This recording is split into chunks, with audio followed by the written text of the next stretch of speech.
जय श्री कृष्णा। आज हम समझेंगे श्रीमद् भगवद गीता के चौथे अध्याय का 35वां श्लोक। इस श्लोक में भगवान श्री कृष्ण अर्जुन से कहते हैं, यज्ञात्वा न पुनर्मोहम एवं यास्यसि पांडव ये न भूतान्यशेषेण द्रक्ष्यस्यात्मन्यथो मयि। चलो सबसे पहले हम एक एक शब्द का मतलब समझते हैं। और यहाँ पर पहला शब्द है यज्ञात्वा। इसमें दो शब्द है, यत और ज्ञात्वा। यत का मतलब होता है जिसको, और ज्ञात्वा मतलब जानकर। फिर है ना, और ना मतलब नहीं। इसके बाद है पुनर्मोहमेवम। इसमें तीन शब्द है, पुनः, मोहम और एवं। पुनः मतलब फिर, मोहम मतलब मोह को, और एवं मतलब इस प्रकार। फिर है यास्यसि पांडव। यास्यसि का मतलब होता है प्राप्त होगा, और पांडव शब्द अर्जुन के लिए यूज किया गया है। तो यहाँ पर पहले वाक्य का मतलब हो गया कि हे पांडव, जिसको जानकर फिर तू इस प्रकार मोह को नहीं प्राप्त होगा।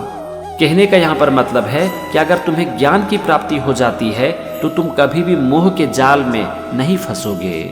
चलो हम समझते हैं दूसरे वाक्य को। और यहाँ पर पहला शब्द है येन, और येन का मतलब होता है जिसके द्वारा। फिर है भूतान्य शेषेण।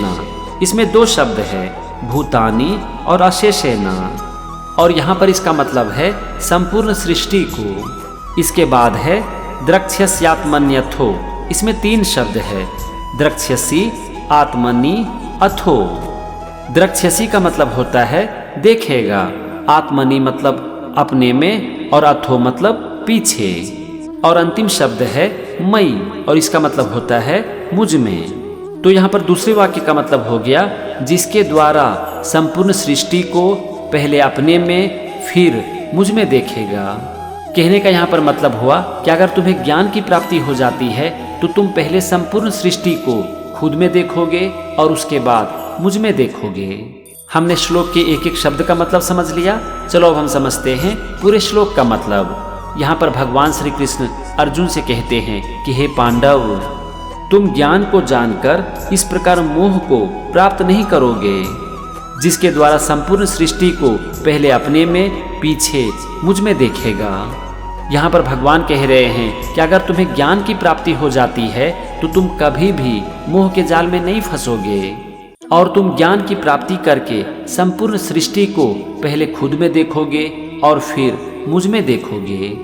तो ये था श्रीमद् भगवद गीता के चौथे अध्याय का 35वां श्लोक और उसका मतलब। अगले एपिसोड में हम समझेंगे 36वें श्लोक को। तो मेरे साथ बने रहिए और सीखते रहिए श्रीमद् भगवद गीता। जय श्री कृष्णा।